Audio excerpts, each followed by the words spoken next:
নর্মদেহার একদম ভিডিও করতেও পারলাম না, ভিডিও ছাড়তেও পারছি না।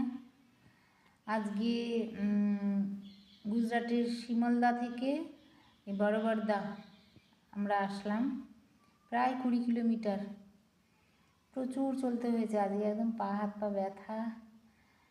এই রাস্তাটা সাধারণত পরিক্রমাবাসীরা এখন আসে না এটা দিয়ে, তারা ওপর দিয়ে যাচ্ছে, ওখানে প্রচুর ভিড়। আমরা এই রাস্তা দিয়ে এসেছি, খুব কষ্ট হচ্ছে। আর পরিক্রমাবাসীদের নিয়ে এখন খুব সমস্যাও চলছে সব আশ্রমে। মহারাষ্ট্র থেকে এত পরিক্রমাবাসী আসে, বেশিরভাগ মহারাষ্ট্র থেকে এসে এত নোংরা করে আশ্রমগুলো।